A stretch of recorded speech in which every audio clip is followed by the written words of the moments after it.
tarde. Eu não sei se isto se está a ouvir. Agora, ouve-se melhor? Está desligado. Fala um bocadinho mais alto. Muito obrigado a todos pela vossa presença. Também um agradecimento especial ao Conselho Distrital de Lisboa da Ordem dos Advogados por um tema que me é muito caro, que é o da propriedade intelectual, nomeadamente a questão da cópia privada. E queria passar desde já a falar, a apresentar os dois oradores que vão encerrar esta sessão. Em primeiro lugar, a doutora Maria Mineiro, da Secretaria de Estado da Cultura, concretamente do gabinete do Sr. Secretário de Estado da Cultura, a quem eu agradeço vivamente a presença, por motivos que já foram falados hoje. Penso pessoalmente que a Secretaria de Estado da Cultura cumpriu de uma forma muito boa com aquilo que está no programa do Governo e no próprio programa eleitoral do PSD, que era a revisão da lei da cópia privada.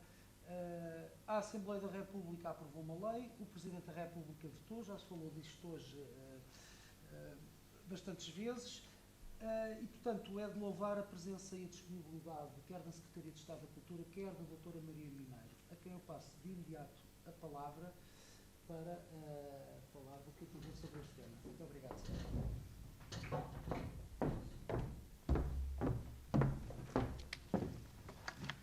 Muito boa tarde a todos. Também não sei se está a ouvir bem. Sim? Eu gostava de começar por agradecer o convite que me foi endereçado pelo Conselho Distrital de Lisboa da Ordem dos Advogados para participar enquanto oradora nesta conferência sobre cópia privada, e depois também gostava de dizer que agradeço de facto estar neste último painel, porque é sempre uma vantagem termos tido oradores que antes de nós explicaram de forma muito bem sucedida quais os conceitos basilares do direito de autor e da cópia privada, e portanto a minha tarefa vai ficar bastante facilitada por ser a penúltima oradora do dia. Claro que o Dr. João David Nunes terá a tarefa ainda mais facilitada, mas a minha, por si só, já estará bastante facilitada. Ora, a minha intervenção de hoje, enquanto representante do gabinete do Sr. Secretário de Estado da Cultura, prende-se com a necessidade e a importância de explicar as principais alterações introduzidas pela proposta de alteração à Lei 62/98, de 1 de setembro, que regula o disposto no artigo 82 do Código de Direito de Autor e Direitos Conexos sobre a compensação equitativa relativa à cópia privada, que é, no fundo, a chamada proposta de lei da cópia privada. Esta proposta de lei da cópia privada, é assim que eu vou chamar durante a minha intervenção, foi aprovada pelo Governo a 21 de agosto de 2014 e foi posteriormente aprovada pelos deputados da Assembleia da República em 23 de fevereiro de 2015. Assim, e sem querer correr grandes riscos de repetição face às anteriores apresentações, eu começo por referir que o Governo, tanto no seu programa como nas opções do plano para 2014, reconhecendo as alterações que se têm verificado nos modos de produção, nos modos de distribuição e fruição de bens culturais e promovendo o necessário equilíbrio entre os direitos dos autores, dos artistas intérpretes, dos artistas executantes, dos editores e dos consumidores, espero não me ter esquecido de ninguém, dos produtores, não sei se referi, assumiu então o Governo o objetivo e o compromisso de atualizar a lei da cópia privada. Ora, esta atualização da matéria relativa à cópia privada pretende, acima de tudo, adaptar a lei às exigências e às necessidades atuais, permitindo contribuir de forma decisiva para aumentar a autossustentabilidade do setor cultural, estimular o investimento na criação e na inovação, assegurar a defesa e a difusão do direito de autor e dos direitos conexos e promover a empregabilidade no setor cultural e criativo, que, é muito importante notar, é um dos setores mais dinâmicos da economia portuguesa. Ora, fazendo um brevíssimo enquadramento jurídico sobre a matéria, em Portugal a cópia privada está regulada por lei desde a publicação do Código de Direito de Autor em 1985, exatamente, tendo uma primeira lei específica de 98, a qual sofreu uma revisão em 2004. E, em termos de legislação europeia, a matéria da cópia privada está prevista na Diretiva 2001/29, que é a Diretiva sobre o Direito de Autor na Sociedade da Informação.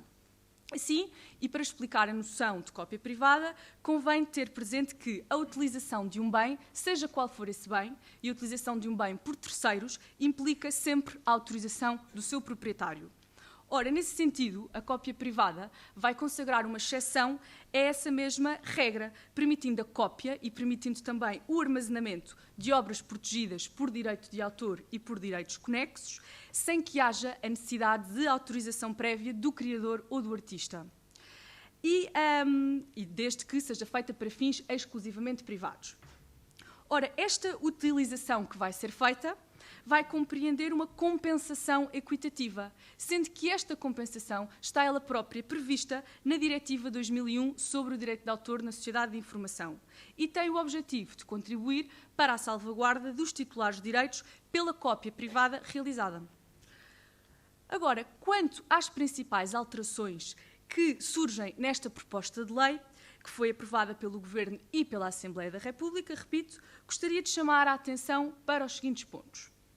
Em primeiro lugar, sendo a cópia privada uma prática massificada, houve necessidade de atualizar a legislação de 2004 devido à transposição da Diretiva de 2001, que foi efetuada em 2004, mas que deixou de fora os equipamentos digitais.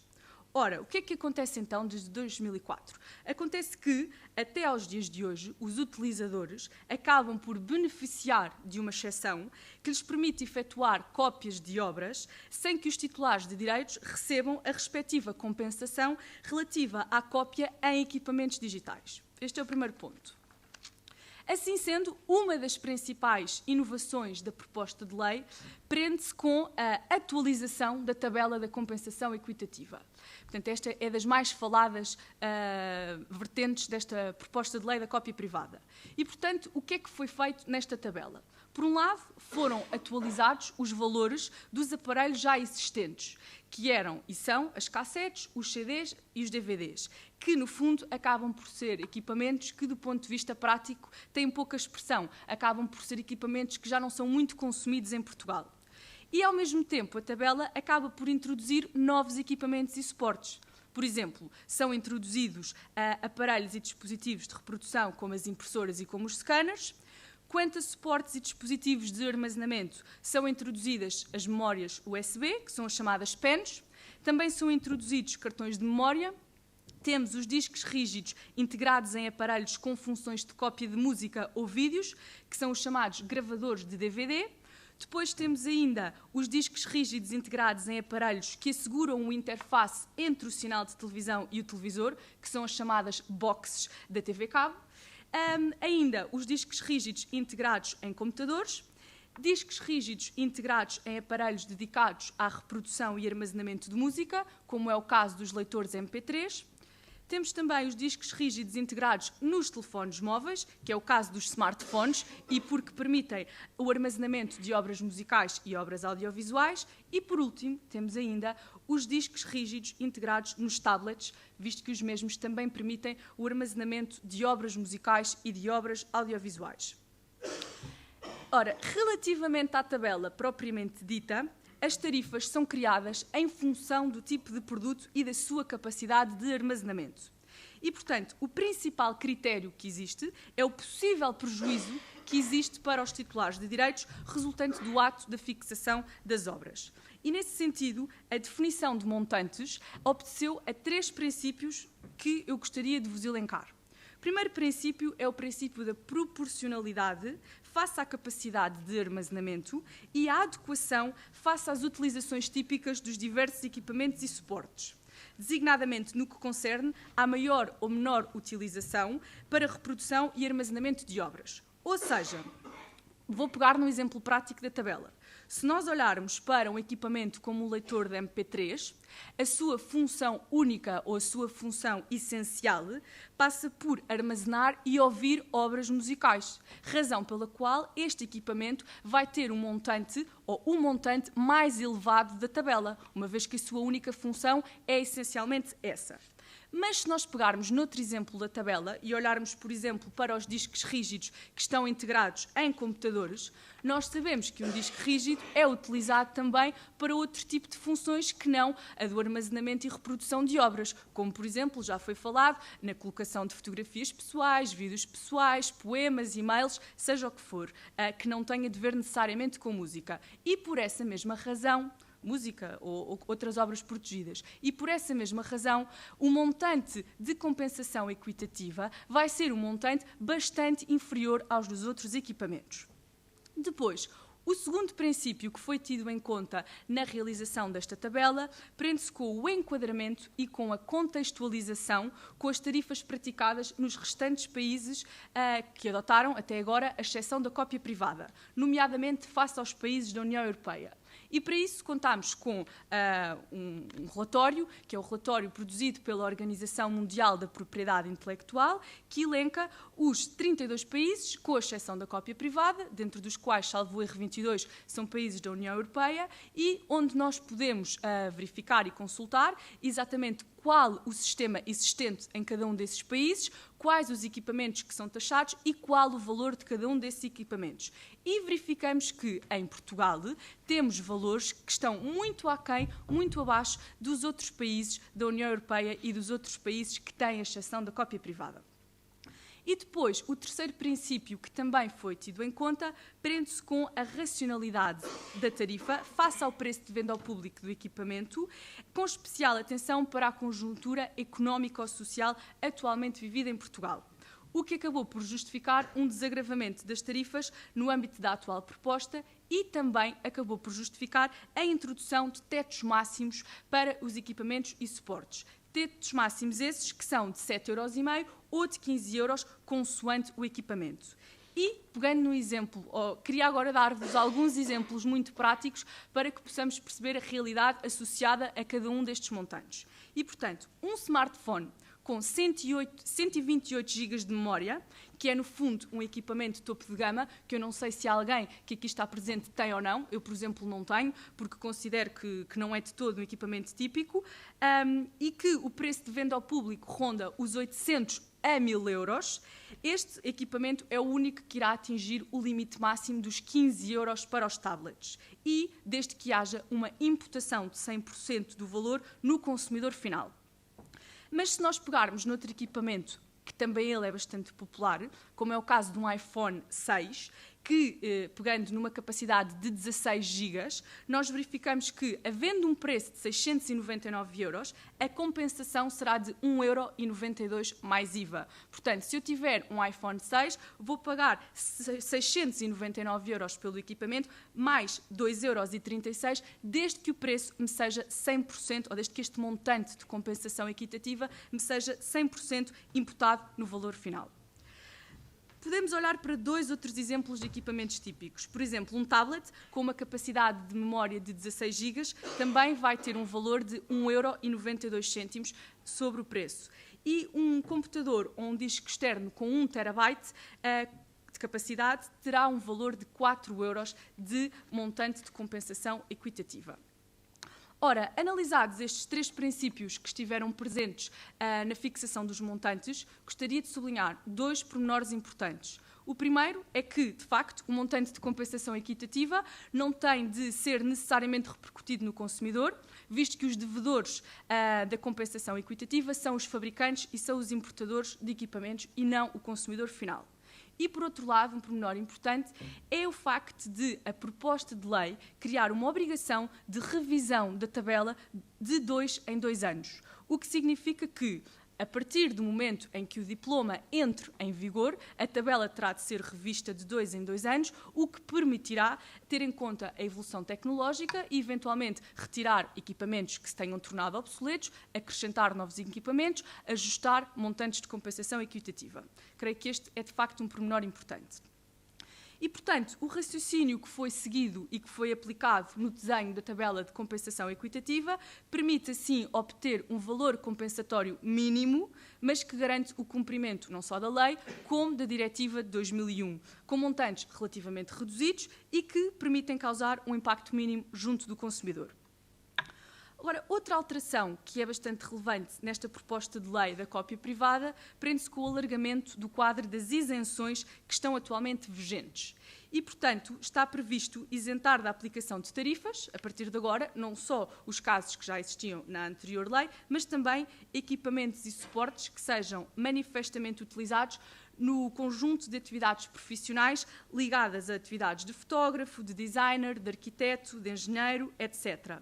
Depois também temos isenções associadas a equipamentos que se destinem exclusivamente a fins clínicos, para missões públicas de defesa, de justiça, nas áreas de segurança interna e de investigação científica e ainda para equipamentos cuja atividade principal seja a salvaguarda do património cultural móvel.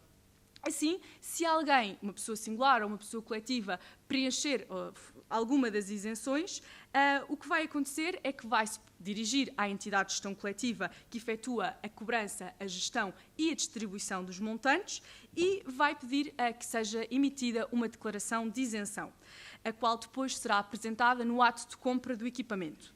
Ora, até aqui nada de novo, porque esta regra já existia na atual legislação, mas a partir de agora o que temos é uma espécie de deferimento tácito caso o requerente que faça este pedido de isenção não obtenha uma recusa fundamentada por parte da entidade de gestão coletiva num prazo de 15 dias, o que significa que, na impossibilidade, então, dessa recusa fundamentada, basta que se dirija ao local onde vai efetuar a compra do equipamento para que lhe seja aplicado um preço e não um preço que não inclua o montante da compensação equitativa. Esta é uma novidade. Depois, ainda quanto à entidade gestora das cobranças e da distribuição dos montantes, é alargado o leque de matérias que esta mesma entidade vai ter de regular nos seus estatutos. E, portanto, vai ter de passar a regular os modos de cobrança da compensação equitativa, vai ter de passar a prever, que eu creio que já existe na prática, mas tem que existir 2 departamentos autónomos para a cobrança e gestão de compensações equitativas, um departamento respeitante à cópia privada de obras reproduzidas e outro equipamento para cópias editadas em suporte de papel e suporte eletrónico, portanto tem que haver separação de departamentos. E, por outro lado, os critérios de repartição da compensação equitativa entre as associadas têm que ficar claros, o que significa que as associadas, que neste caso são as entidades que representam os autores, os artistas, intérpretes e executantes, os produtores, os editores, vão ficar com critérios bem definidos a nível de repartição de montantes. E também vai ter que ficar definido qual o modo de pagamento a beneficiários que não estejam inscritos nas respectivas entidades de gestão coletiva. Agora, quanto aos critérios de repartição de montantes, há um conjunto de fatores que têm de ser obrigatoriamente ponderados, passam a estar explícitos na lei. Por um lado, tem de ser ponderado, a quando da repartição dos montantes, a representatividade dos titulares de direitos. Depois, esta entidade gestora vai ter de passar a realizar e produzir estudos sobre a natureza das obras reproduzidas. Para além disso, tem que haver também estudos sobre os hábitos de cópia da população portuguesa e ainda esta repartição de montantes vai ter de ter em conta a utilização de medidas de caráter tecnológico que podem ser aplicadas por parte dos titulares de direitos, o que, nesses casos, fará com que, como as obras não poderão ser reproduzidas, naturalmente também não poderão beneficiar da compensação equitativa. Quanto à distribuição dos montantes, a proposta de lei prevê também uma percentagem precisa para a divisão pelas entidades associadas, as quais depois vão distribuir pelos titulares de direitos. Ora, sobre este tópico, gostaria também de deixar 3 notas. Por um lado, a proposta de lei distingue sempre entre os beneficiários da reprografia, por um lado, e os beneficiários da cópia privada propriamente dita, por outro, tendo cada um deles percentagens distintas. Depois, quando eu falo em beneficiários, os beneficiários são sempre os titulares de direitos e não são as entidades de gestão coletiva que os representam. E depois, outra inovação da lei foi também, da proposta de lei, foi a introdução de uma percentagem máxima para custos de funcionamento desta entidade gestora, que nunca vão poder exceder 20% do conjunto das receitas obtidas com a cobrança das compensações equitativas. sendo que esta regra será apenas para aplicar, caso a proposta de lei, obviamente, entre em vigor, a partir do dia 1 de janeiro de 2016, porque nos primeiros meses de aplicação da lei poderá haver a necessidade de aumentar um pouco esta percentagem de custos de funcionamento, porque no início vai ser necessário criar um conjunto de estruturas que permitam garantir a correta cobrança dos montantes. E, portanto, a instalação destes novos mecanismos poderá levar a que nos primeiros meses haja um aumento destes custos de funcionamento. Feitas estas considerações, gostaria de vos enunciar então como vai funcionar o sistema de distribuição. Por um lado, temos a entidade gestora a afetar à cabeça 20% do total das cobranças para um fundo cultural, para ações de incentivo à atividade cultural, à investigação e à divulgação do direito de autor e dos direitos conexos, que é essencial para o apoio aos artistas nacionais. Depois, há a dita dedução dos custos de funcionamento, que pode ir até aos 20%, e há a repartição dos montantes da seguinte forma. Ao nível das obras áudio e audiovisual, que são os montantes que correspondem à reprodução de obras musicais e aos filmes, temos 40% dos montantes para os autores, 30% para os artistas, intérpretes e executantes e os remanescentes 30% para produtores musicais e audiovisuais. Por outro lado, quanto ao departamento de reprografia, que abrange os livros, abrange os jornais e ainda as cobranças aos centros de cópias, a distribuição é feita 50-50, ou seja, 50% do montante para os organismos representantes dos autores e os outros 50% para os editores e livreiros.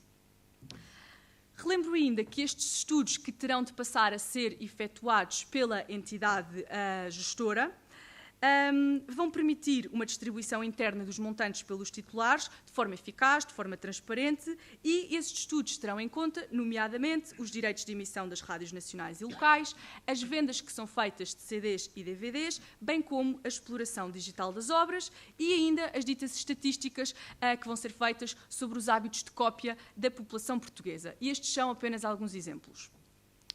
Ao nível das obrigações de publicidade, a entidade gestora deverá passar a publicitar anualmente no seu site os montantes de compensação equitativa que são distribuídos a cada um dos seus associados, portanto, às outras entidades de gestão coletiva que representam os titulares de direitos, e também passará a publicitar anualmente os estudos que elaborou sobre a natureza das obras produzidas.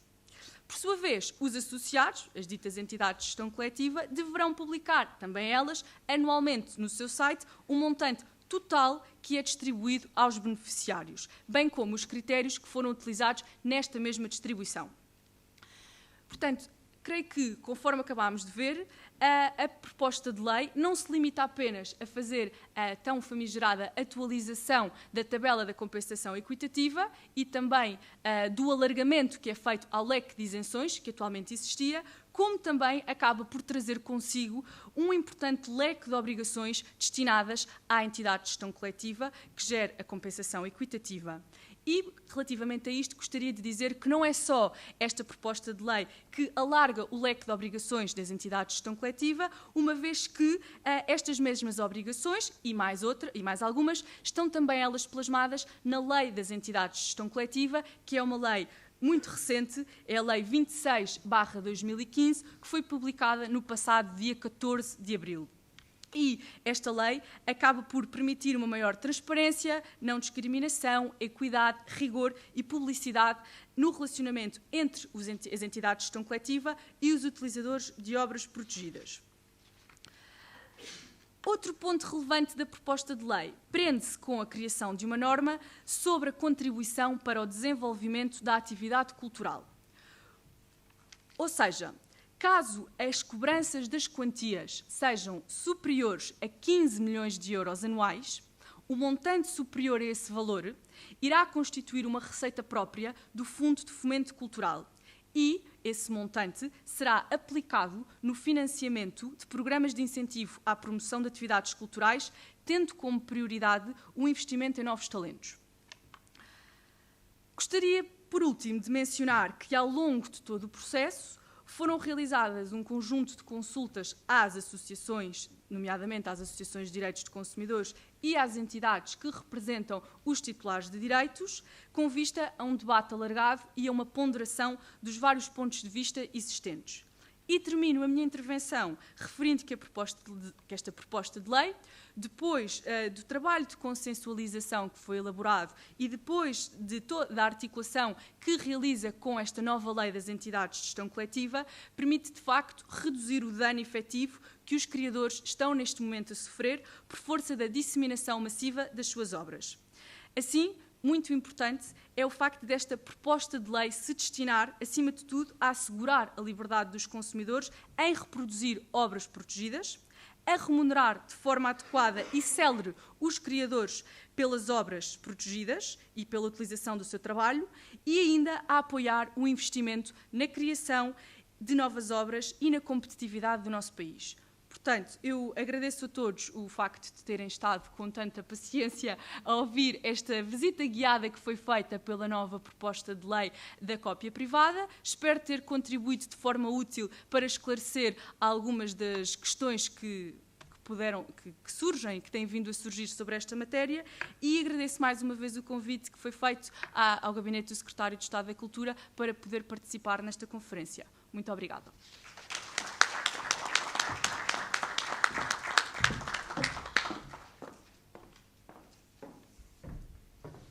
Os nossos agradecimentos à doutora Maria Mineiro pela sua esclarecedora exposição, visita guiada, como lhe chamou.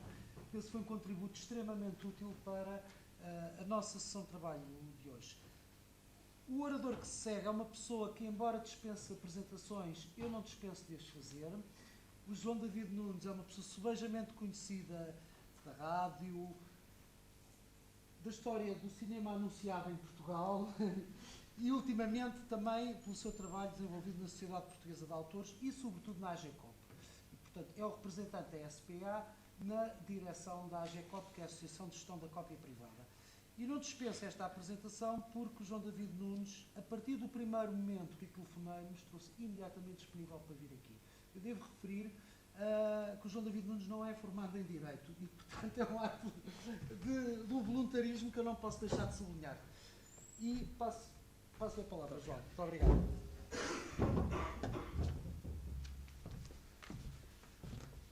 Muito boa tarde. Bom, eu não estou habituado a utilizar microfones assim, tão longe, porque eu acho que é bom, ainda por cima, numa sala destas, termos aqui alguma proximidade. Muito boa tarde. Quero agradecer, antes de tudo, ao Conselho Distrital da Ordem dos Advogados o convite que me fez. O Eduardo foi a pessoa que me ligou e, portanto, quero agradecer-lhe especialmente esse convite. Como já verificaram, eu não trouxe nem PowerPoint, nem papéis, e espero que eu e o microfone consigamos manter algum interesse para dizer muito pouco, porque também, como a doutora Maria Mineiro disse, eu tenho a vida absolutamente facilitada, porque já foi tudo dito. Ser o último tem esta enorme vantagem. Portanto, aqui estou de mão no bolso e já agora, e se me permitem, a fazer uma saudação especial, já que estas coisas da criatividade e da cultura merecem que nós lhes demos atenção. Estamos num sítio especial, que é o Instituto Franco-Português, aqui em Lisboa, onde se passaram muitas manifestações culturais e que corria o risco de fechar. Hoje mesmo, ou ontem, li um artigo do Sr. Embaixador da França que garante que não, que o Instituto Franco-Português vai continuar. Portanto, eu gostaria de começar por celebrar esse facto e de felicitar a Ordem dos Advogados, uma vez mais, por ter feito aqui este nosso encontro. Depois felicito-me também por não ter pago taxa para entrar, porque se eu tivesse que pagar taxa para entrar, não sei se poderia ou não achar muito caro em relação às expectativas que tinha aqui dentro, ou se, por outro lado, tal como o Dr. Pisco fez o favor de sugerir, praticar, como nos bancos, uma taxa para entrar no banco. Ora bem, eu quero pô-lo muito descansado contra isso, porque os bancos já cobram taxa mesmo sem a gente lá entrar. E, portanto, se o senhor doutor ainda não teve a oportunidade de verificar esse facto, consulte o seu extrato. Mas eu não trouxe papéis, mas tinha aqui um papel no bolso nas costas aqui do programa e não resisti a tomar algumas notas daquilo que o Dr. Pisco teve a gentileza de nos trazer até aqui. E agradeço-lhe profundamente a sua comunicação, porque contribuiu definitivamente para eu saber o que não devo pensar da lei da cópia privada. Porque realmente o senhor pôs as coisas de uma maneira clara. Disse logo que a DECO, em representação dos consumidores, está do outro lado. Para nós não está. Temos imensa pena que esteja do outro lado. Para todos os criadores, para todos os autores, produtores, editores, etc., a entidade mais importante para nós são os consumidores. Sem os consumidores, isto não existe. E, portanto, como de resto, isso disse, que sem consumidores também não há cultura. É verdade. Só que há aqui questões primordiais, isto é, que estão antes. E muitas vezes nós temos tendência para começar a discutir as coisas no fim. E isso tem acontecido sistematicamente em relação à cópia privada. O Chator disse há bocado uma coisa que eu achei imensa graça, que foi, no princípio, era a verba. E tem toda a razão, porque em muitos aspectos também são as verbas que estão aqui envolvidas. Mas não são só. Isto é, nós podemos chegar a essa discussão. Nós podemos discutir cultura na área da economia, na área social, na área do trabalho, na área política, etc. Mas, verdadeiramente, aqui a questão é uma questão de justiça, por um lado, e isso interessa especialmente a todas as pessoas que aqui estão. Realmente, como o Eduardo disse, eu não tenho nenhuma formação jurídica, embora tenha passado pela Faculdade de Direito vagamente, mas não concluí, de resto, quero dizer que não sou formado em Direito, como não sou formado, mas sou, espero, bem formado em termos pessoais o suficiente para tentar encontrar soluções para alguns problemas que se colocam às pessoas, nomeadamente com esta história da cópia privada e as confusões imensas que ela tem suscitado. E julgo e peço a ajuda da DECO, que provavelmente até tem capacidade de chegar aos senhores consultores jurídicos do Sr. Presidente da República, de tal maneira foi citada vivamente no comunicado da Presidência da República, que nos dê uma ajuda a que isto seja percebido. Quanto mais não seja fazendo o contrário daquilo que o Chator aqui disse, não é? E, nesse sentido, quando diz, por exemplo, que são taxas sobre o preço de venda ao público, isto não é verdade. É preciso desmistificar esta questão por completo. Não é o consumidor que tem que pagar a taxa. Nem é uma taxa. Aliás, como também disse, isto é, nem sequer há justificação nenhuma para que se chame aquilo taxa. Como sabem, em termos jurídicos, a taxa pressupõe a prestação de um serviço, de uma contraparte ou de uma contrapartida. E, neste caso, ela não existe. E, portanto, é uma tarifa. E agora utiliza-se uma designação mais europeia, que é a da compensação equitativa. Devo dizer-lhe que toda esta questão à volta da cópia privada e da lei da cópia privada é muito difícil de ser discutida porque é árida, é uma coisa que as pessoas pensam lá nisso. A questão como o nosso amigo Álvaro, peço desculpa, disse há pouco, e que a mãe dele dizia que não podia pôr as fotografias e que andavam a cobrar em cima dos telemóveis. E o Chator também disse que os telemóveis que eram um aspecto muito importante. E eu, perante isso, fiz umas contas rápidas também aqui no mesmo papel, enquanto estava a decorrer a sessão, e consultei o meu iPhone, e, portanto, com esta facilidade que temos de chegar às coisas, a doutora Maria Mineiros também já falou nisso. Mas vejam lá se isto é alguma coisa que ponha em causa o consumidor, a indústria, ou seja o que for. Telemóveis, smartphones.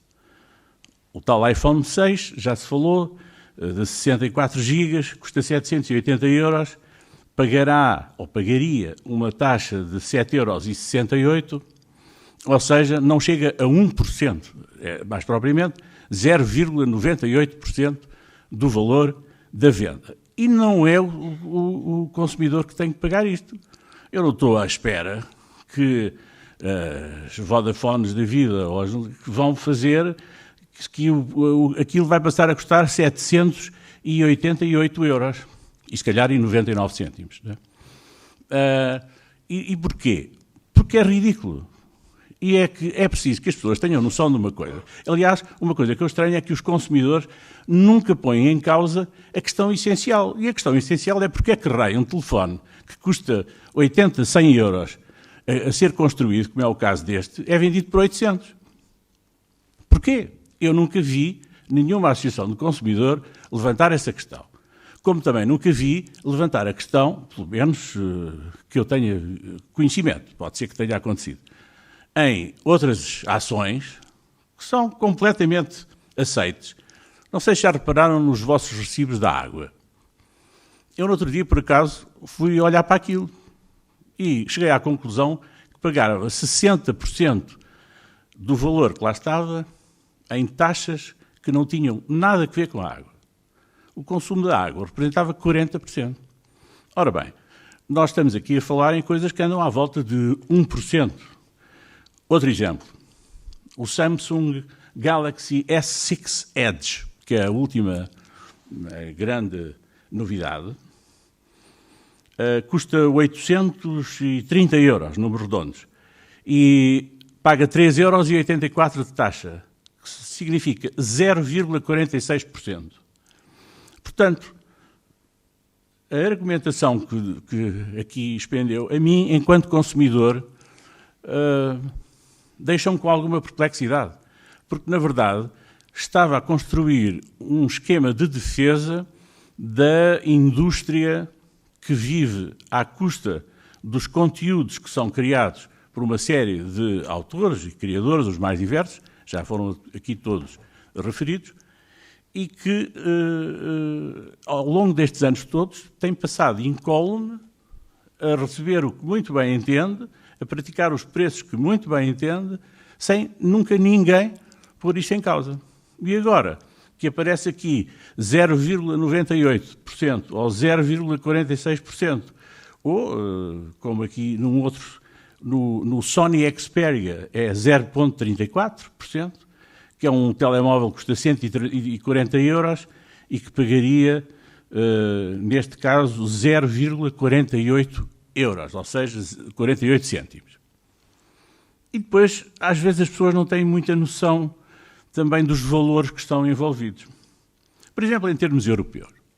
Em termos europeus, as receitas acumuladas anuais da atividade ligada ao audiovisual e à produção e distribuição dos aparelhos, suportes e instrumentos que servem para o registro de obras que são de autores conhecidos e que são obras autorizadas, envolve esse valor da indústria em toda a Europa 1 bilhão de euros. E não me enganei, que é 1 milhão de milhões de euros. E a receita total da cópia privada na Europa é de 600 milhões de euros. Isso significa 0,06%, basta fazer as contas, de taxa acumulada referida para a cópia privada face à indústria. Em Portugal ainda é menos, porque mesmo que nós consideremos que é 1%, uma taxa média, o Chator há de me dizer qual é a de 30%, porque eu ainda não consegui descobrir, mas estou aberto a que me diga qual é. Se for 1%, é muito fácil fazer as contas, porque são 6 mil milhões, números redondos também, o volume global da atividade. E isso, 1%, é fazer as contas. Quanto é que nós teríamos que receber disso? Seria 6 milhões. E isso é que é verdadeiramente o número mais perto daquilo que nós iremos receber. Esta história dos 15 milhões, doutora Maria Mineiro, peço imensa desculpa, eu sei que não foi a doutora que fez as contas, mas não será, com certeza, lamentavelmente, esse o número. Ainda assim, acho que falou numa outra coisa que era importante levar em linha de conta e que tem que ver, a doutora Maria Mineiro Filho falou no Fundo Cultural.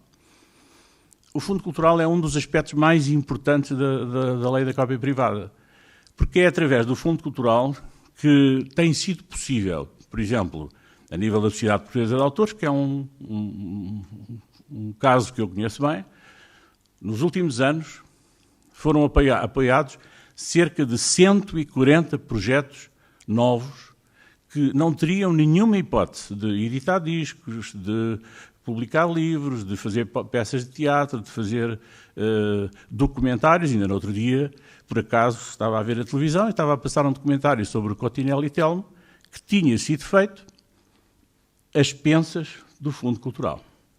Quer dizer, esta lei contribui também para ajudar o Estado, chamemos-lhe assim, a poder fazer uma redistribuição de algumas das receitas que se tem com a cópia privada, investindo em novos projetos e em novos criadores. E isto é absolutamente essencial. E é muitas vezes esquecido, isto é, as pessoas só dizem mas isto vai encher os bolsos das agências, das entidades de gestão, etc., e dos autores, e passa-se a vida a cometer uma demagogia institucionalizada em cima disto tudo, que me faz a maior das impressões. Mas pronto, como estamos já em fim de tarde e como depois haverá um debate, eu não queria deixar de vos deixar com uma ideia que me parece essencial, e que é, na SPA nós temos um lema que diz: sem autores não há cultura. Na AGCOP eu tento adequar isso dizendo que sem criadores não há cultura.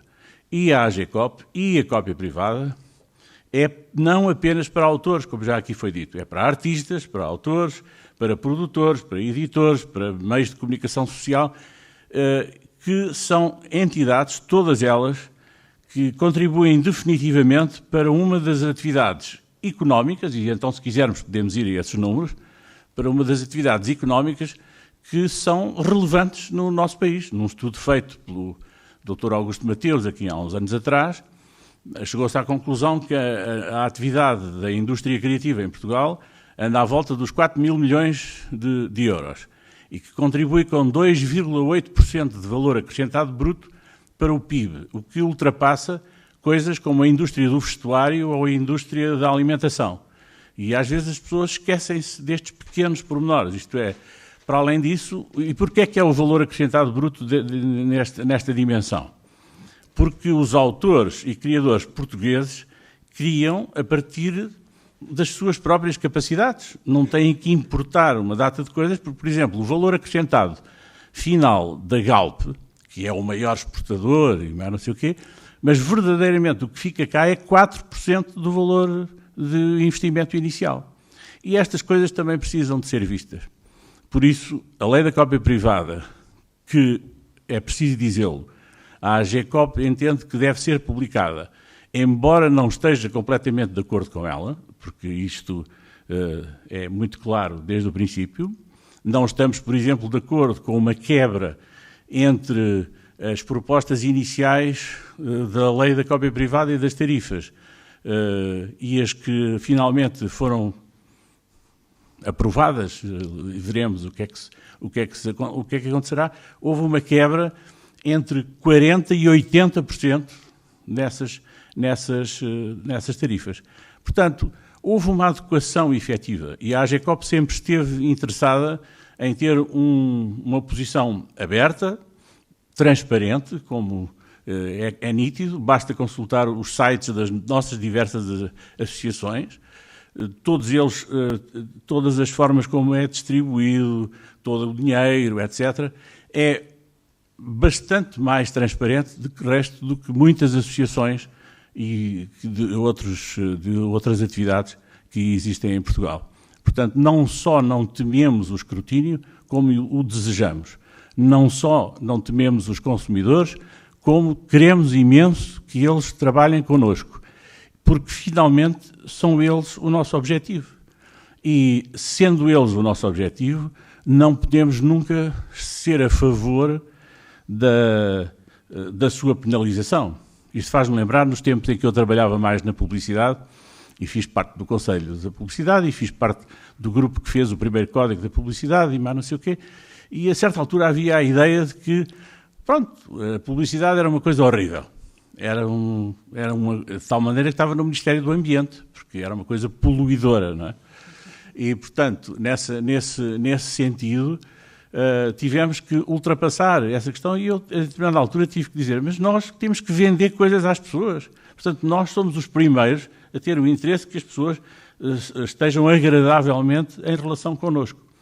É exatamente a mesma coisa com os autores. De resto, é a mesma coisa em qualquer fase da nossa vida em relação dos advogados com os seus clientes ou dos autores com os consumidores ou das empresas produtoras com os autores e os consumidores. Porque nós também não temos nada contra a indústria que desenvolva os melhores aparelhos e que os possa fazer da melhor forma. Temos contra é que sejam menorizados os criadores. E os criadores, como o próprio nome indica, de criar, é que estão na origem das coisas. Não é ao contrário. Isto é, não foi porque não havia nenhuma música que foi inventado o iPod. Isto é, o iPod foi inventado porque havia música. Senão, ele nunca tinha sido inventado. E, de resto, não é por acaso que as grandes companhias resolveram investir da maneira que investiram em telemóveis, por exemplo, dando-lhes capacidades. Eu, por exemplo, eu tenho este telemóvel que custa uma pipa de massa, mas, por acaso, foi numa empresa que me trataram desse assunto e, portanto, não sei muito bem exatamente quanto é que custa, mas disse há bocado, é 780 euros, não é? E tem 64 gigas que eu não uso. Eu não tenho nada aqui dentro do telemóvel, porque eu sou incapaz de ouvir música no telemóvel e sou incapaz de trazer fotografias dos meus netos no telemóvel, etc. Agora, percebo que há pessoas que gostam, mas esse exagero das fotografias é também uma coisa ridícula, porque as pessoas, num disco de 1 tera, as pessoas põem, para fotografias com uma excelente resolução, põem 250 mil fotografias. É preciso muita fotografia dos netos, ou das férias, ou dos amigos, ou de não sei de quê, para se conseguir esgotar um disco desses. É mais um exemplo de que estas coisas não estão proporcionadas. E é, finalmente, num sentido da proporção, que nós também devemos levar em linha de conta esta proposta, e é porque ela conseguiu chegar a um certo equilíbrio das coisas, e porque houve um envolvimento da Secretaria de Estado nesta parte final, que é, sem dúvida, de louvar, que a AGECOP a apoia, porque há várias coisas em que não está de acordo. E estou de acordo também numa coisa. Esta lei está desatualizada. Pois está. Devia ter sido aprovada em 2004. Durante 10 anos, nós, os autores, os criadores em geral, andámos a perder dinheiro. É um prejuízo muito fácil de se calcular. Basta multiplicar, por exemplo, 10 anos por 6 milhões de euros, o tal número que eu falava há bocado, para chegarmos a 60 milhões de euros.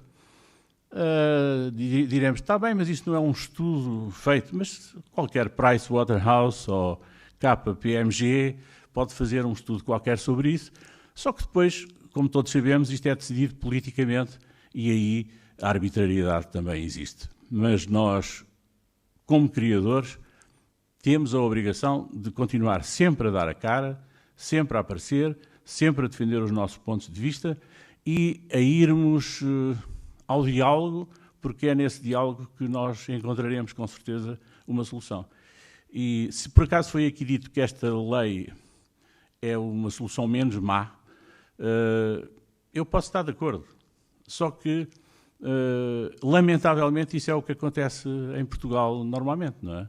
em geral, quase todas as coisas em Portugal são feitas para, bem, do mal o menos, não é o menos mal, é do mal o menos. O português é muito dado a isso, a pessoa que foi atropelada e que diz, partiu uma perna, e eles, mas vá lá, podias ter morrido, não é? E, portanto, apesar de todas estas realidades, acho que há uma firme disposição da AGCOP em continuar a defender esta lei, como é natural, visto que é a Associação para a Gestão da Cópia Privada, e há a confiança que nós temos nos valores da democracia e no facto de ser corrigido um incumprimento legal que o governo português tem praticado até agora. Muito obrigado.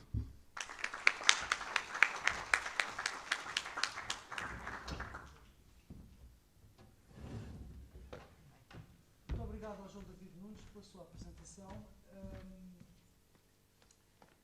Foi esclarecedora também, do ponto de vista de quem tem estado à frente da sociedade que gera os dinheiros da cópia privada. Eu gostava, e abusando um bocadinho dos privilégios do moderador, de tecer 2 ou 3 rápidas considerações, com a esperança que isso contribua para o debate que se segue. Ontem à noite estive a ler mais atentamente a carta enviada pela Presidência da República para a Presidente da Assembleia da República e confesso-vos que fiquei um bocadinho chocado com o desconforto manifestado pela Presidência no aumento do comércio intracomunitário. Fiquei também preocupado com alguma ligeireza na análise, nomeadamente a questão de se dizer nessa carta que este projeto, esta proposta de lei da cópia privada promove a confusão entre pirataria e cópia privada. E nesse sentido, e continuando a abusar do privilégio de ser moderador, gostava de deixar uma pergunta direta à doutora Maria Mineiro, visto que foi uma das autoras desta proposta de lei. E a pergunta que está escrita é a seguinte: sabendo que a cópia privada é uma exceção ao direito de reprodução e sabendo que esta exceção, nos termos da legislação europeia, só vigora quando existe uma remuneração para os titulares de direitos, considera que, de alguma forma, a proposta de lei 246/12 promove a confusão entre cópia privada e pirataria? Muito obrigada, doutora Eduardo. Sem querer fazer comentários acerca das razões que levaram ao veto do Sr. Presidente da República, gostaria apenas de dizer e também aproveitar para esclarecer todas aquelas pessoas que consideram que esta proposta de lei pode fazer uma certa confusão com a pirataria, esclarecer no sentido de explicar que, de facto, a cópia privada é uma exceção ao direito de autor e aos direitos conexos. O que significa que nós, através da cópia privada, nós, utilizadores do sistema, nós, consumidores, vamos poder reproduzir obras sem autorização dos titulares de direitos e vamos poder fazê-lo para fins privados, sem serem fins à escala comercial. Ora, a pirataria, e eu digo sempre pirataria entre aspas, é algo completamente distinto. É, no fundo, um comportamento ilícito, um comportamento que, aliás, constitui um crime, ou um crime de usurpação, ou um crime de contrafação, previsto e punido no Código de Direito de Autor e Direitos Conexos, portanto, nada tem de ver com esta lei. E ainda gostaria de referir que a compensação equitativa, ou a tabela de compensação equitativa e os valores que lá se encontram previstos não se destinam de todo a remunerar os titulares de direito de autor e direitos conexos pela, entre aspas, pirataria que é feita das suas obras, mas sim devido a esta exceção, a esta possibilidade que é dada aos utilizadores de efetuarem estas mesmas reproduções. E, portanto, estando o Governo ciente de que existem diferenças, por um lado, entre o que é cópia privada e, por outro lado, o que é a necessidade do combate à violação do direito de autor e dos direitos conexos, é que, por um lado, temos uma proposta que foi aprovada pelo Governo e Assembleia da República, que é a proposta de lei cópia privada, e, por outro lado, temos um plano de combate à violação do direito de autor, que constitui, aliás, uma resolução do Conselho de Ministros e que cria um grupo de trabalho trabalho que se dedica à análise dos temas e que se dedica, no fundo, a tentar diminuir este tipo de comportamentos ilícitos, apostando numa perspectiva pedagógica, numa perspectiva de sensibilização e ainda na ponderação de eventuais medidas legislativas ou de articulação entre o setor que possam realizar-se nesta matéria. Portanto, respondendo à sua questão, são de facto dois assuntos distintos, têm dois tratamentos distintos e, portanto, não devem ser confundidas. Obrigada. Muito obrigado. Eu passava agora a palavra para a plateia e já tenho um inscrito que é o Dr. Lucas Serra.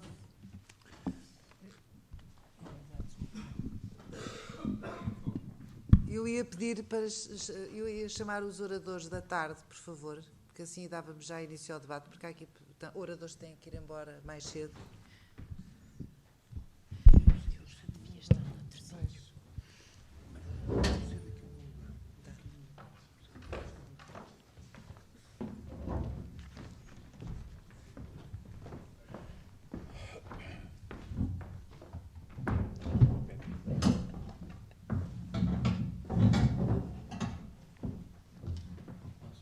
Marta, agora é que é melhor vir para aqui se quiser, se tiver que haver tradução. Ah, não, então traduz aí em baixo.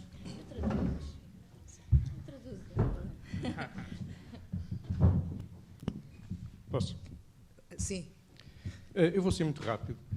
É no sentido de desfazer um equívoco relativamente a uma matéria que tem sido frequentemente arguida pelos defensores ou pelos opositores à lei da cópia privada e que foi dito há pouco pelo Dr. Pisco.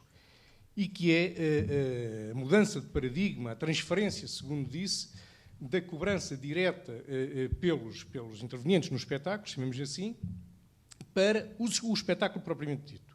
Foi dito há pouco que os artistas, os autores, iam, ou estavam neste momento a ganhar muito mais pelo merchandising, pelas vendas associadas ao espetáculo e pelo espetáculo em si.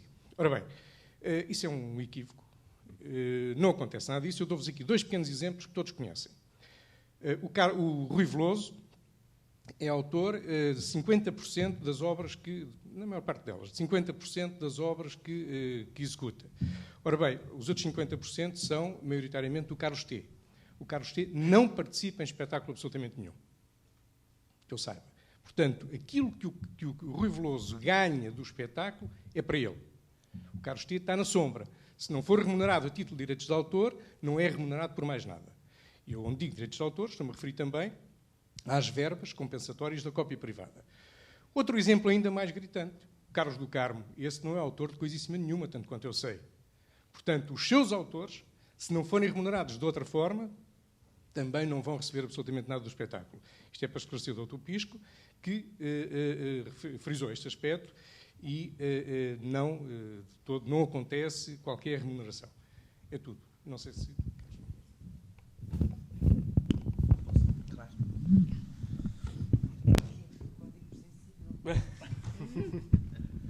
Ora bem, o que eu disse não é uma regra. Obviamente que existem exceções. Mas o que eu disse é que neste momento a tendência é essa. E cada vez são mais bandas nacionais, e posso dar nomes de bandas nacionais, como bandas internacionais, que cada vez mais abdicam do direito de cópia das músicas, divulgam-nas gratuitamente, e um dos símbolos, por exemplo, desse movimento de bandas, são os Radiohead, que é uma banda internacionalmente famosa sobre isso, que abdicam desses mesmos direitos e vivem única e exclusivamente de merchandising e de concertos. E vivem muito bem, segundo dizem. Obviamente, deixe-me só concluir. Obviamente que a parte do intérprete é uma parte, a parte do compositor, por exemplo, do Carlos T, é importantíssimo, obviamente, os autores das músicas, das letras, essas coisas todas. Mas isso é uma coisa que tem que ser cautelada juntamente com o resto, digamos, quem oferece o espetáculo ao público. Agora, o consumidor em si é uma parte estranha a isso. Relativamente a essa abdicação dos direitos, há aqui de certeza na sala que é melhor do que eu que possa falar disso, que tem a ver com aquilo que faz. Mas o que acontece, tanto quanto eu sei, normalmente, é que os artistas abdicam normalmente de uma obra e põem no livro de direitos na net para, dessa forma, conseguirem chegar junto do consumidor. Mas é uma obra que lhes permite entrar no mercado, darem-se a conhecer e, a partir daí, depois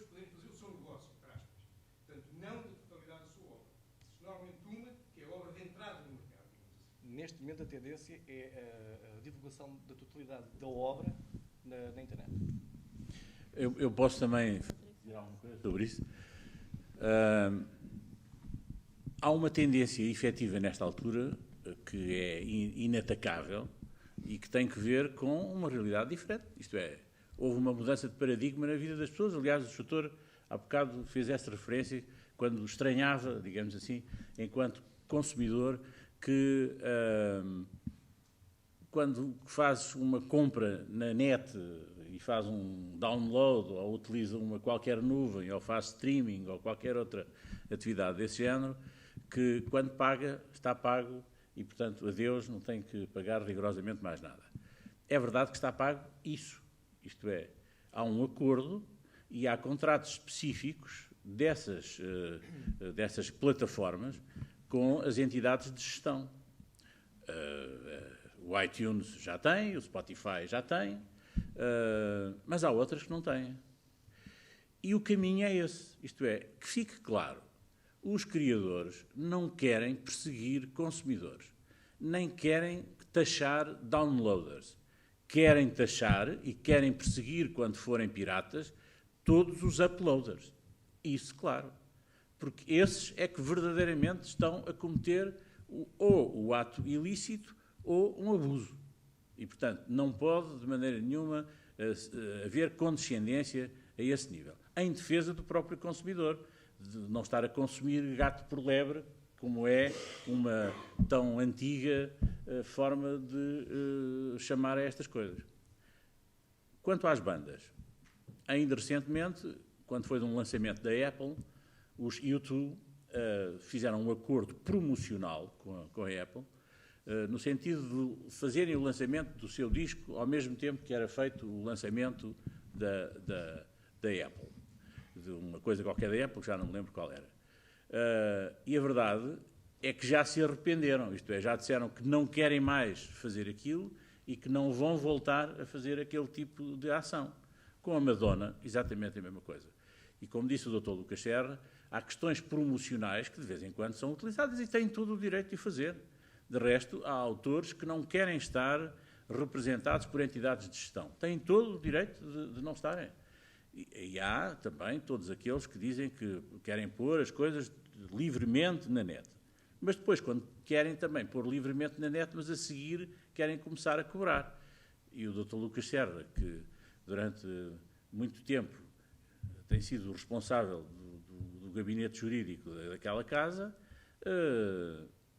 teve vários encontros de terceiro grau com pessoas que queriam ter, como é que se diz, sol na eira e chuva no naval. Isto é, queriam aparecer muito livres e muito partido pirata na net, a mostrar umas coisas às pessoas e a oferecer-lhes, mas a seguir queriam ter também todos os dividendos e todas as receitas que poderiam ter numa entidade de gestão. E então vieram inscrever-se, vários se vieram inscrever lá, porque realmente há uma outra questão ainda, já agora, em relação ao setor era importante esclarecer este aspecto. Streaming, não é? Faz-se um acordo. Em geral, por exemplo, o iTunes permite que se faça ou o download ou o streaming e que se utilizem mais 6 aparelhos. Se contar, não é? É simples, que é o iPhone, é o iPod, é o MacBook e é mais umas duas coisas, e o não sei quê. Portanto, é o número de aparelhos que a Apple tem. E, portanto, fez um acordo com as entidades de gestão no sentido de que isso seja permitido. Agora, isso é permitido, mas não é mais do que isso. E não é o facto, isto não liberta definitivamente. Nós, até agora, e enquanto não estivermos no tal novo paradigma, que do meu ponto de vista será a negociação global, isto é, será grandes associações de autores e de criadores com as grandes plataformas, já as disse, iTunes, Spotify é provável que acabe, mas da Amazon, por exemplo, e outras assim, que eventualmente da Google, que pode entrar por aí também, vão ser negociações a nível global. E essas negociações vão ter que permitir que sejam os downloaders taxados e que não se faça isto sempre ao contrário. Os autores e os criadores têm andado atrasados em relação a isto. Andam a reagir às novidades do mercado e devia ser ao contrário. Essas entidades não deviam ter podido começar a trabalhar antes de terem os direitos atribuídos. É a mesma história dos restaurantes em Portugal que abrem e não têm licença. Não é? Mas, quer dizer, temos que acabar com isso. Não é? Tem que haver respeito pelos contratos e tem que haver capacidade de resposta em relação a isso. Esta lei já faz uma aproximação para algum tipo de regulamentação que vai nesse sentido. Isso é positivo. ¿Quieres falar? Ahí Sí. estás. Si no he entendido mal, se ha venido a decir que los grupos que han optado por poner a disposición del público gratuitamente en Internet sus obras, sus discos, luego se han visto retribuidos por los conciertos y merchandising, ¿no? Así un poco. Bueno, yo no sé cómo es en Portugal, pero desde luego en España no es así. Y el ejemplo de Radiohead tampoco se corresponde a la realidad. Radiohead es verdad que puso a disposición de sus fans en su página web un disco y la gente pagaba la voluntad, pero pagaba lo que quisiera. Y fue un disco. Luego hubo discos posteriores que ya los sacaron en el circuito comerciales. Bueno, podías hacer un donativo si no lo hicieras, pero ir recaudó por los donativos.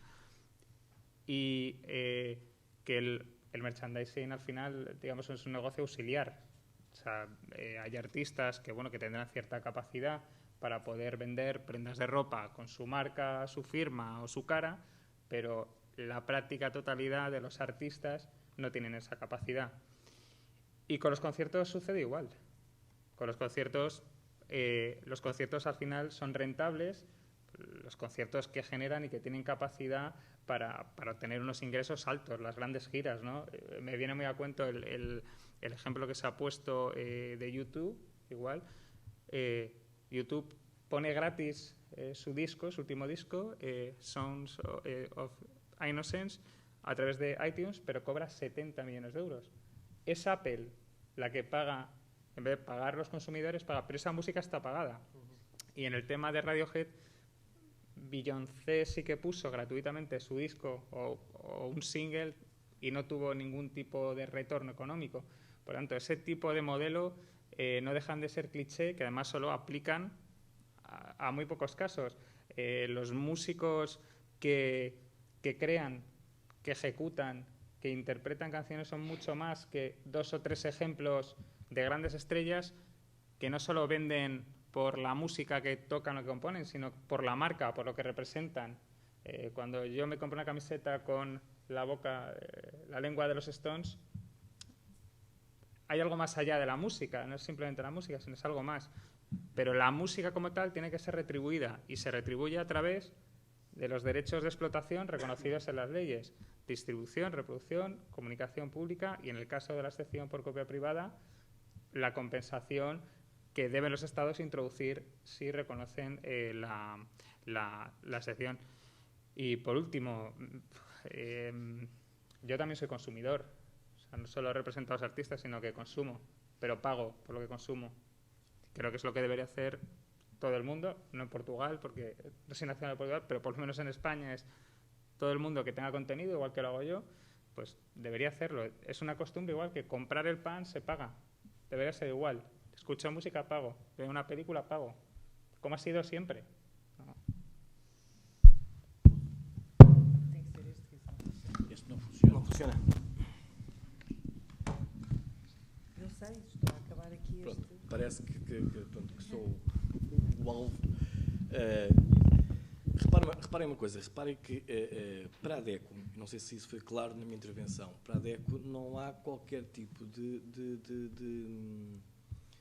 negação do direito dos autores, dos intérpretes, dos artistas, não há nada disso.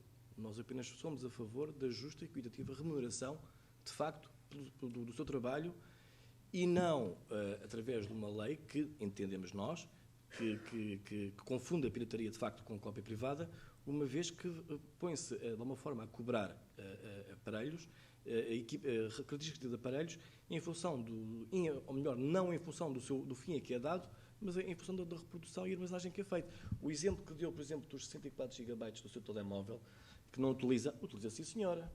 Utiliza, só que é o sistema operativo, grande parte do espaço que existe no telemóvel é o sistema operativo do próprio telemóvel. Não é usado para gravações, não é usado para esconder nada, não é usado para copiar nada, mas é usado para funcionar. E isso é cobrado através de uma taxa. Mas gostava de ser 800 euros. Pronto, sim, essa questão essa é outra questão. Mas o que nós defendemos, de facto, que os consumidores devem pagar direitos de autor pela obra e pela cópia que fazem. Isso não está isso em causa. Mas se calhar não faz muito sentido é pagar por uma coisa que não fazem. E é isso é que nós questionamos. Eu lamento, mas vou ter que responder isto, mas nunca se paga por coisas que não fazem. Não, é que está a fazer uma vez mais a confusão que eu disse aqui há bocado, e que está a pôr o carro à frente dos bois ou os bois atrás do carro, como quiser. E que antes dos aparelhos existirem, para esses aparelhos existirem, existe a criação. Olha, existe a criação dos próprios aparelhos, que também é defendida em termos criativos a diversos níveis. Não é? E, portanto, nós, quando falamos em criadores, não estamos a falar só em músicos, estamos a falar em escritores, estamos a falar em arquitetos, estamos a falar em pintores, estamos a falar nessa gente toda. Não estamos a falar apenas de músicos. E quando se fala na música, a música é uma coisa que está connosco, vive connosco, e nós achamos que isso já faz parte e que podemos usar como muito bem entendermos. E isso não pode ser. Os direitos de autor e os direitos conexos são direitos anteriores e têm que ser contratados antes da criação desses aparelhos que podem utilizar esses direitos. Bom, isto dito, é importante, há bocado acho que acabei por não dizer isso, é importante dizer que não é o consumidor que vai pagar isso. Não, vai-me dizer aquela coisa completamente demagógica que nós é que pagamos tudo. É evidente, eu sei que nós é que acabamos de pagar tudo, ou como contribuintes, ou como consumidores, ou como pais, ou como filhos, ou como avós, não interessa.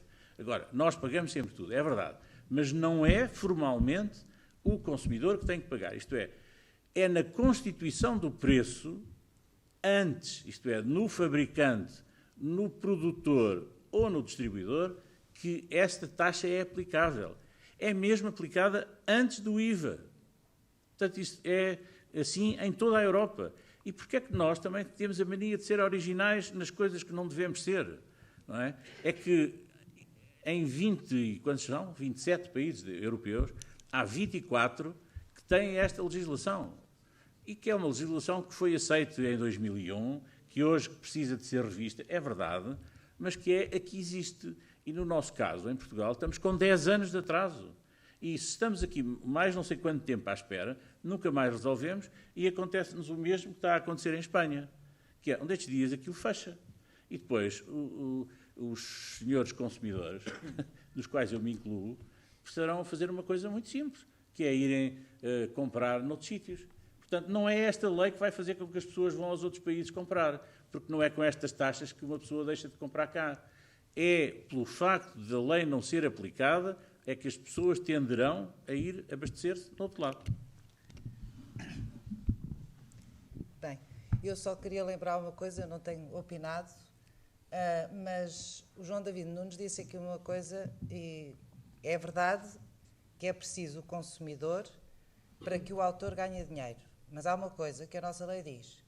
Existe uma obra a partir do momento em que uma criação intelectual do domínio literário, científico ou artístico é exteriorizada sob qualquer forma.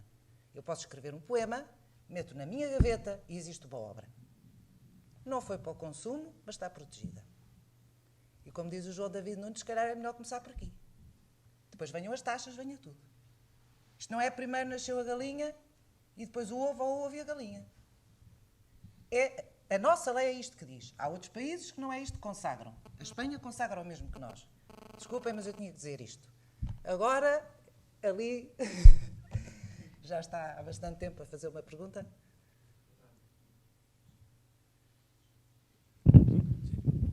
Boa tarde. O meu nome é Ricardo Jordão, sou jurista. Vou tentar manter a intervenção curta, porque acho que a hora já vai adiantada. Uma pequenina nota. Eu fiz download do CD dos Radiohead e doei 5 euros. Não serei caso único. A minha questão prende-se principalmente com este direito, mas da perspectiva do consumidor, e por isso vou ter que dirigir ao Dr. Luís Pisco. Isto é um caso prático que realmente da minha vida pessoal, mas que me surgiu este ano, que é o meu pai este ano trocou de carro.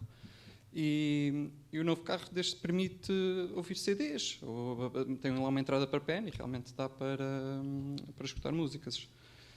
E como ele ainda ouve CDs e tem uma coleção relativamente vasta, ele pediu-me para passar alguns CDs para aquela pen. Eu tentei fazer, mas não consegui. Porque realmente há lá um sistema de software DMR, exatamente, que me impede de copiar CDs que eu tenho, que adquiri legitimamente, aliás, que são do meu pai, e que não consegui. Ele não queria acreditar naquilo. Ele disse, então, mas os CDs são meus e eu vejo toda a gente andar com pens e com coisas. E eu não sou capaz de passar, então, mas eu paguei e não posso. E a verdade é que eu só tinha 2 maneiras de contornar aquilo e nenhuma delas era legal.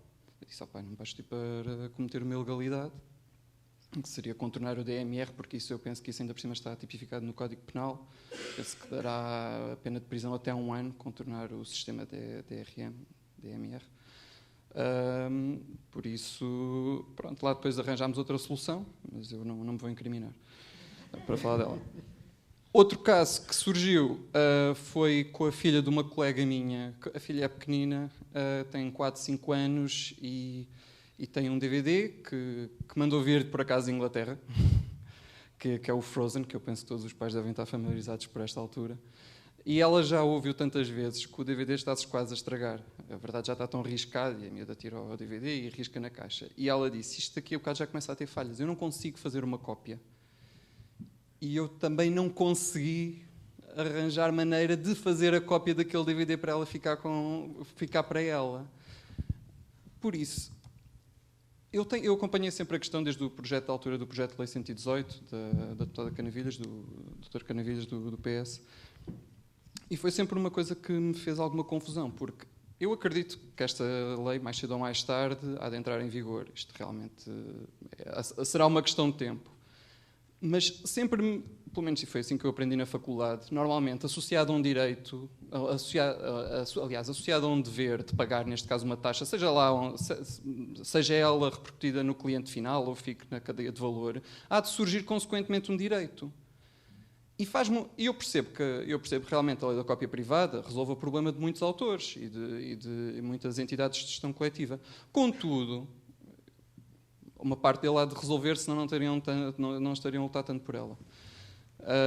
E por isso, faz-me um pouco de impressão, realmente, se eu tenho o direito de usufruir da obra e estou a sofrer uma taxa que me permite fazer uma cópia pessoal, se eu realmente não consigo fazer essa cópia, usufruir dela, então esta taxa está a remunerar o quê?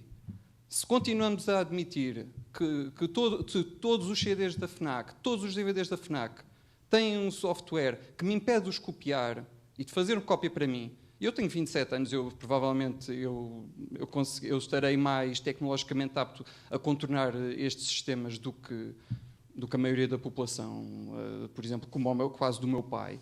Como é que ele vai fazer uma cópia privada? Ele é que vai pagar. E por isso, já agora, da perspectiva da DECO, que eu percebo que a DECO também referiu isto nas suas posições, mas eu gostaria de saber realmente, se no dia em que esta lei realmente, se um dia for aprovada, e provavelmente será, se realmente isto é uma questão que está a ser tida em linha de conta pela Associação. Obrigado. Ora bem, a questão do DRM é uma questão muito curiosa. Porquê? Porque, supostamente, quando um CD, por exemplo, um CD musical tem um DRM, supostamente o consumidor terá o direito de, junto do IGAC, requerer que lhe seja dado uma forma de anular esse mesmo DRM. E eu, por acaso, gostava de saber se existem casos práticos que isso tenha acontecido. Caso não seja dado uma forma de ultrapassar o DRM, a posição da DEC tem sido muito clara sobre isso. Então, estou esperando uma vida de bem com defeito. obrigo da garantia, pode ser devolvido e anulado a compra e venda do CD. Mas a questão que coloco ainda é mais curiosa, e vou-lhe dizer porquê. Porque neste momento está a ser feito um estudo europeu, em cerca de 15 países da Europa, está a ser feito um estudo europeu exatamente sobre a ignorância ou falta de informação que existe sobre o que é que um consumidor pode ou não pode fazer ao abrigo dos direitos de autor. Ou seja, existe uma grande confusão por parte dos consumidores sobre o que é que podem e não podem fazer em situações tão simples como aquela que acabou de descrever. E convidámos, inclusivamente, algumas entidades, respectivamente em cada país, responsáveis quer pelos direitos de autor, quer pela parte institucional, quer pela parte de investigação, a pronunciarem sobre um conjunto igual de questões. E depois isso há de ser divulgado, mas o curioso posso dizer que as respostas são completamente dispares, mesmo entre entidades que supostamente defendem a mesma área. Se me é permitido, eu assinei a cabeça a dizer que não, quando disse que a lei da cópia privada era indispensável para os autores, ou absolutamente indispensável.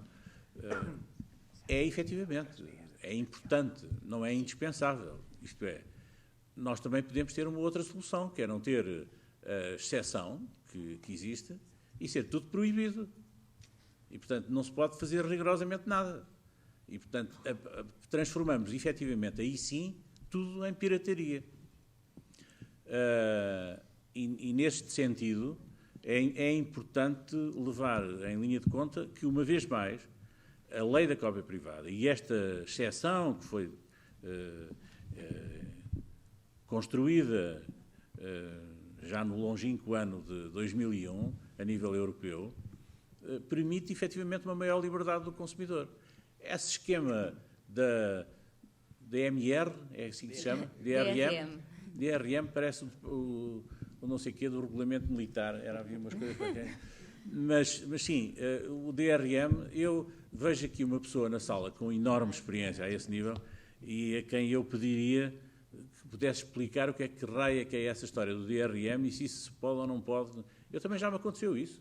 E essa é a mesma coisa, que é tentar fazer uma cópia para uma pena ou para o meu gravador de um CD que eu comprei e também não o ter conseguido fazer.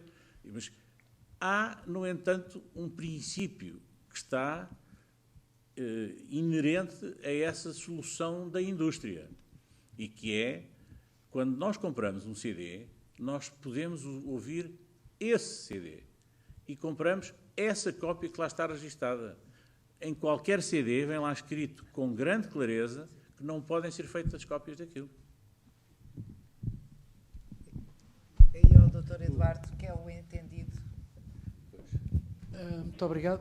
Eu, sobre a questão dos DRMs, no caso da música, que é o caso que eu conheço, gostava de dizer o seguinte. Os DRMs foram usados mais ou menos na década de 90, durante um período curto. A circunvenção dos DRMs, em alguns casos, era extremamente fácil, ao ponto de bastar uma caneta indelével passada no rebordo do disco para ele poder ser copiado.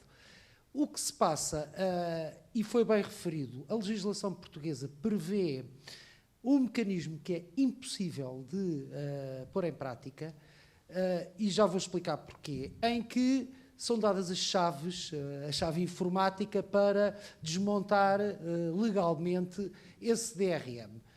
É evidente que Portugal teve essa originalidade legislativa e esqueceu-se que os grandes estúdios de Hollywood ou os multinacionais do disco, para os quais eu trabalhei, não vão dar essas chaves a ninguém, quer dizer, e portanto é uma disposição impossível de cumprir. O que é que se passa na prática? Quando os consumidores se dirigem às editoras a dizer tentei copiar isto, não consegui, a editora oferece outro exemplar e resolve desta forma o problema, penso que sem prejuízo de maior para o consumidor. E, portanto, a questão dos DRMs na música está muito ultrapassada, a realidade ultrapassou, eles eram ineficazes, só trouxeram mais problemas do que benefícios. No caso do vídeo não é verdade, eles continuam a ser bastante usados, embora o vídeo não precise dos DRMs, porque tem sistemas de televisão diferentes consoante os continentes, tem barreiras linguísticas, portanto, e mesmo assim a gente sabe o que é que se passa na net, há sites para tirar as legendas na língua que quisermos, e portanto, tudo isto é extremamente ineficaz. E, portanto, são questões que estão datadas, não no caso do vídeo, mas do áudio, estão perfeitamente datadas. Agora, há uma questão ali que aquele colega referiu sobre a cópia de CDs para o carro. Eu tenho uma vastíssima coleção de CDs, eu nunca tive qualquer dificuldade em copiar. Acredito, se calhar, num desses CDs da década de 90 possa ter esse problema, mas não foram assim tantos, nem todas as editoras os fizeram. Houve editoras multinacionais que se recusaram a pôr DRMs nos discos. Houve outras que era obrigatório pôr os DRMs. Mas depois eram tão ineficazes como a caneta de feltro, aquilo fazia-se a circunvenção. E, portanto, são questões, no fundo, fruto do facto do direito de autor andar atrás da tecnologia. E vai ser sempre assim, não tenhamos ilusões. Penso que nisso estaremos todos de acordo. O direito está sempre obsoleto em relação à evolução tecnológica, que por natureza é muito mais rápida. Mas eu tinha pedido a palavra porque há aqui uma questão que eu gostava de deixar para reflexão. A Diretiva 2001, que tem sido abundantemente referida, dá duas alternativas de forma imperativa aos Estados-membros. Ou não prevêem a exceção ao direito de reprodução, chamada cópia privada, ou, se a previrem, têm que destinar uma compensação equitativa aos titulares de direitos. Em Portugal, conhecendo, e para quem acompanhou o processo da cópia privada desde, enfim, até antes de 2001, porque antes da diretiva já havia uma disposição sobre cópia privada no ordenamento português, este assunto tem sido permanentemente, e desculpem-me a expressão, empurrado com a barriga. O que é preciso é termos noção que a alternativa é das duas uma. Ou isto é pago pelos impostos aí de todos os portugueses, não é dos portugueses que têm smartphone ou tablet, é por todos. Os valores, há bocado o João David Nunes fez ali umas contas rápidas, podem ser corroboradas por qualquer empresa da auditoria e dará uns valores como aqueles, que não é simpático ser o contribuinte, sobretudo nesta altura, a ter que os suportar. E é preciso termos essa consciência que depois a última alternativa poderá ser uma decisão judicial de um tribunal português ou de um tribunal europeu com graves consequências para o Estado português. E, portanto, além dos procedimentos por infração na Comissão, porque são normas imperativas. E eu, com toda a bondade, não ouvi nenhuma alternativa para se cumprir com o que está disposto imperativamente nesta diretiva durante o dia de hoje. Obrigado.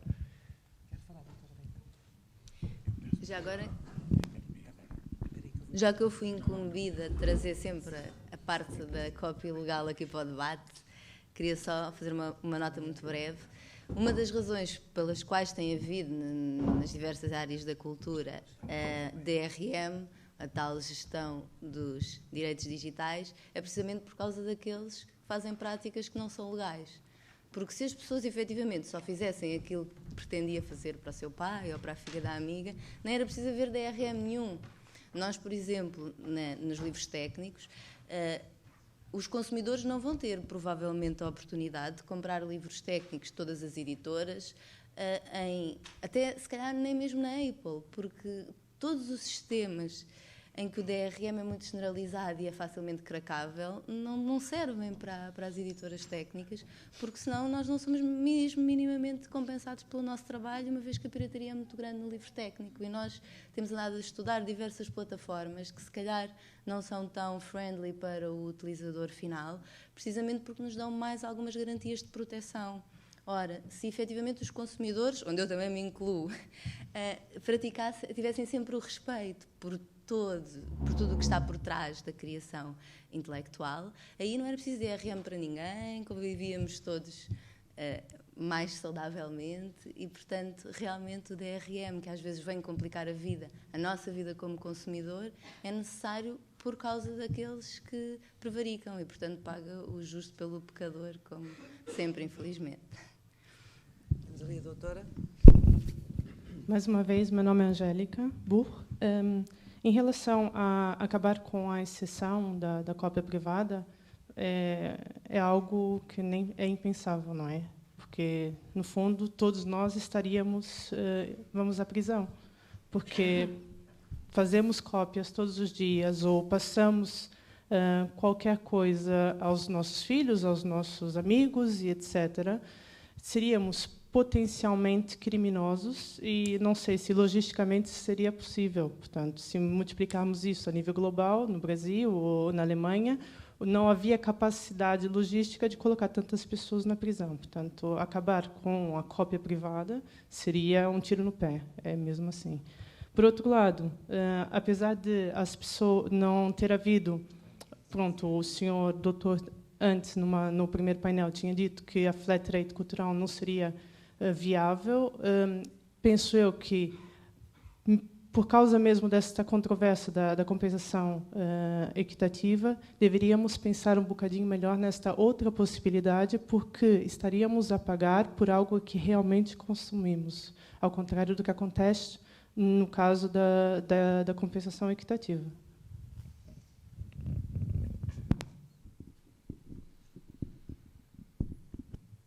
Mais alguém? Já estamos no fim de tarde.